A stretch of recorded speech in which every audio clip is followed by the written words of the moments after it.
During one of his high-altitude flights, Wiley Post climbed into the cockpit of the Winnie Mae, wearing something that looked like a deep-sea diving suit assembled in a machine shop. The suit was pressurized. The airplane was not. Above him was the stratosphere, a place where the air became too thin for a human being to function safely for long without protection. And inside that cockpit sat the almost perfect image of a lone aviation hero. One man, one airplane, and one working eye, and almost no margin for error. It looks like the story of a determined individual who overcame every obstacle through courage, intelligence, and absolute refusal to quit. And it is, almost, because Wiley Post may have been alone in the cockpit, but he was never flying alone.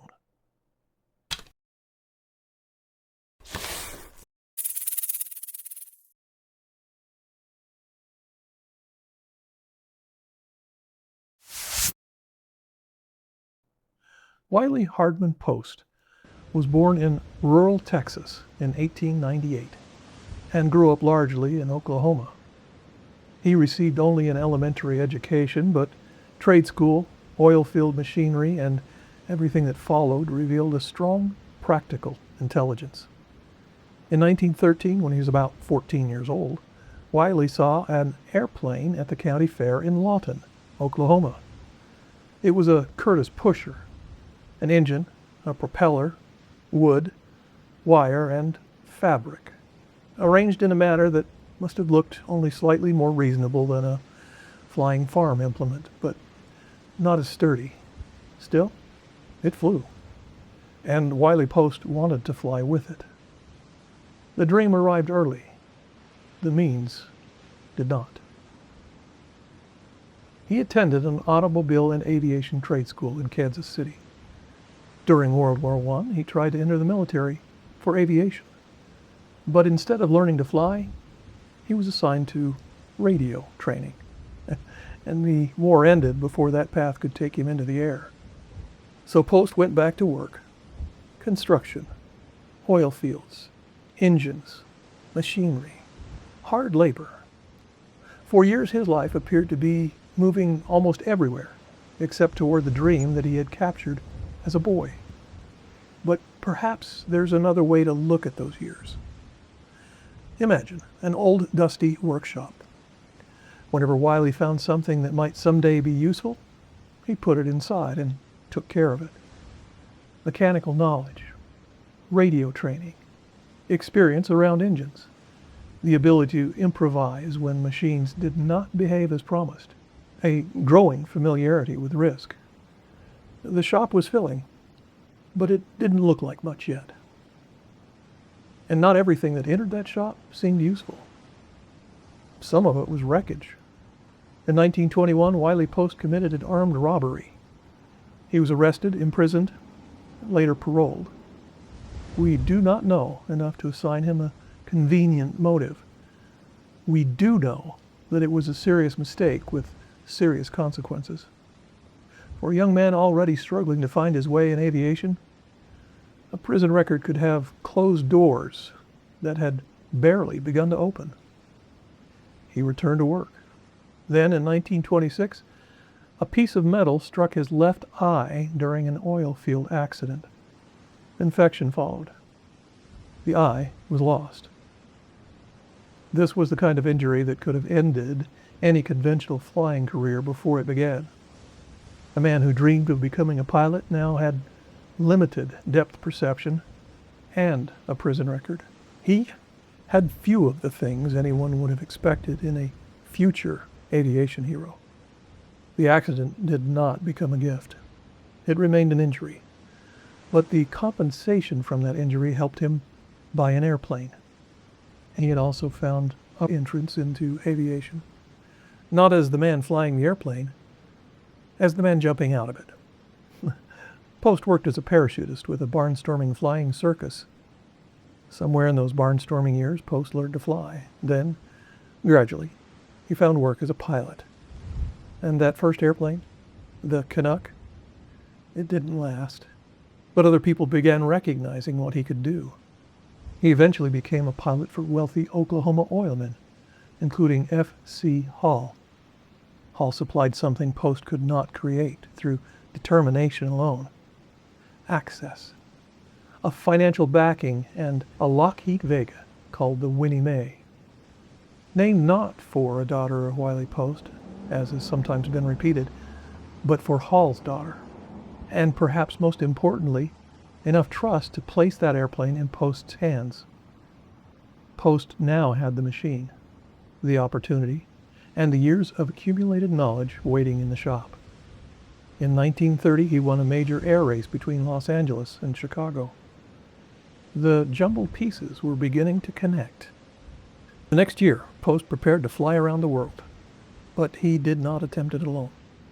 Beside him in the Winnie Mae sat Harold Gatty, an Australian navigator Post had chosen because Gatty knew what Post did not: how to find their position when there might be only blue sky above them and traceless water below. Post could fly the airplane. Gatty could find the way. Together they crossed weather, distance, exhaustion, unfamiliar landing fields, and the constant possibility that a small mechanical problem might become a very large one. Post and Gatty returned to New York after circling the world in 8 days, 15 hours, and 51 minutes. They became international celebrities. New York gave them a ticker-tape parade. It was a genuine triumph by two extraordinary men. But even those two had not done it alone. F.C. Hall had provided the aircraft and the opportunity. Mechanics had prepared and repaired the machine, and fuel, landing fields, maps, weather information, and support personnel had held the route together. The world saw Post and Gatty, but behind them was an entire structure that had helped keep the Winnie Mae moving. 2 years later, Post prepared to fly around the world again. This time, Gatty's seat would be empty. In his place, the Winnie Mae carried a relatively new autopilot and radio direction finding equipment. One system could help hold the airplane on course. The other could guide Post towards radio transmitters along the route. The machines worked perfectly. Almost all of the time. Post dealt with instrument failures, mechanical trouble, difficult weather, repairs, and exhaustion. Each problem was another risk to recognize, manage, or work around. And each time he succeeded. Post gained more than experience. He gained another reason to trust his own judgment. On July 22, 1933, he returned to New York after flying around the world in 7 days, 18 hours, and 49 minutes. He was the first person to circle the globe alone, by airplane. One man, one airplane, one eye. Around the world. The lone hero had arrived. Almost. Because removing the second man from the cockpit did not remove what that man had contributed. Gatty's knowledge remained. The autopilot had designers. The radio equipment had engineers. Lieutenant J.F. Gilliam of the Navy Hydrographic Office had helped plot portions of the route. Mechanics, fueling crews, landing fields, maps, and communications continued to hold the journey together. Post was alone in the cockpit, but the contents of that old workshop came with him. Post might have stopped there. He was famous. He circled the whole world twice and had proven himself one of the most capable long-distance pilots alive. But Post was not content merely to repeat what he already knew how to do. The original dream had grown. Post had used the contents of the shop to fly around the world. Now, he wanted to use them to fly somewhere the unprotected human body could not survive. The thin upper atmosphere offered the possibility of greater speed and efficiency. But it also presented a rather important engineering problem. The altitudes Post wanted to reach, the airplane might function, the unprotected pilot could not safely, and not for long. The Winnie Mae's cabin was not pressurized, so Post approached the problem from the other direction. Rather than pressurizing the entire aircraft, perhaps they could pressurize the man. Post turned to B.F. Goodrich Company and engineer Russell Cawley. Together they developed and tested a series of pressure suit designs. The early versions failed. Eventually, they did produce one that worked. It included a rubberized pressure layer, a supporting outer garment, oxygen equipment, communications, and a rigid helmet. Post helped define the problem, tested the failures, and refine what the suit needed to do. Cawley and Goodrich helped engineer the solutions. Then Post put it on, climbed into the Winnie Mae, and tested it where failure could be fatal. The lone adventurer had become part test pilot, part experimenter, and part systems integrator. And once again, the apparently individual achievement rested on the work of many hands. Post used the suit to fly above 30,000 feet and into the stratosphere. During one high-altitude flight from California toward Ohio, his ground speed reached about 340 miles per hour, far faster than the Winnie Mae could normally travel under its own power. The airplane had found a powerful river of air moving high above the ground. Post did not single-handedly discover that such winds existed, but his flights helped demonstrate what they might mean for aviation. He was no longer simply breaking records. Post was helping lay a foundation for the future of high-altitude flight, practical pressure suits, improved navigation, and eventually the equipment that would help human beings operate at the edge of space. Between 1930 and 1935, Post won a major air race, circled the world twice, became the first person to do it alone, helped develop a practical pressure suit, and flew into the stratosphere. For most of his life, Post gathered pieces and life handed him others, and then for roughly 5 years he used them with astonishing intensity. Skill, machinery, people, opportunity, courage, ideas, failures, and perhaps wisdom earned from consequences that had already taken something from him. The workshop was no longer dusty, it was running at full speed. But experience teaches more than one lesson. Failure may teach us caution. Injury may teach us that some cost cannot be reversed. Surviving danger may teach us how to manage it. But what does repeated success teach? When a person repairs the broken equipment, survives the difficult landing, solves the problem no one expected, and repeatedly makes experimental machinery work, does confidence become another useful tool?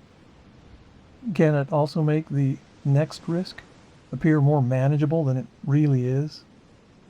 Or can survival sometimes convince us that almost every danger can be solved? Wiley Post's story does not give us a clean answer, and we should not pretend that it does. In the summer of 1935, Post prepared another experimental aircraft for a journey through Alaska and toward Siberia. The airplane was an unconventional hybrid, purpose-built from a Lockheed Orion fuselage and using the Sirius wing, and then fitted with floats for the Alaskan journey. Was it a clever design still being refined? Were its limitations understood and considered manageable? Did Post believe that experience, preparation, and mechanical judgment gave him good reason to trust it? Or had solving so many earlier problems made this one look like just another problem that could be solved along the way? Those questions are easier to ask after the outcome than they would have been before it. Hindsight has a way of making uncertainty look obvious. Post's close friend, Will Rogers, a fellow Oklahoman and one of America's most famous humorists, joined him on that trip. Rogers was gathering material for his newspaper columns and likely brought some laughter with him. On August 15, 1935, poor visibility left them uncertain of their location near Point Barrow, Alaska. Post landed on a lagoon, asked for directions, Shortly after taking off, the engine lost power. The aircraft fell back toward the shallow water. There was little altitude, almost no time, and in a few seconds, two remarkable lives, those of Post and Rogers, were over. Post was 36 years old. The shop closed, but its contents did not disappear. The Winnie Mae was preserved at the Smithsonian. Post's pressure suit became part of a technological line leading towards later high-altitude flights, and the equipment used at the edge of space. His flights helped demonstrate the value of autopilot, radio direction finding, and high-altitude winds. His life left behind the powerful image of a solitary pilot accomplishing the impossible. That image was not false, but it is incomplete. Wiley Post achievements belong to Wiley Post, but they were also held up by people, machinery, opportunity, and years of experience gathered before anyone knew what those pieces might someday become. So here's an ounce. A life may look scattered while its pieces are still being gathered. An achievement may look solitary when we cannot see the human connections, tools, and failures holding it up. Gather enough experience, knowledge, people, and resources, and astonishing achievements become possible. Combine them with wisdom, and risk can be completely managed or mitigated. Almost. Wisdom gives us an advantage in deciding what to attempt, which risk to accept, how to prepare. Put them all together and we can achieve almost anything. And that's it. An ounce submitted for your consideration.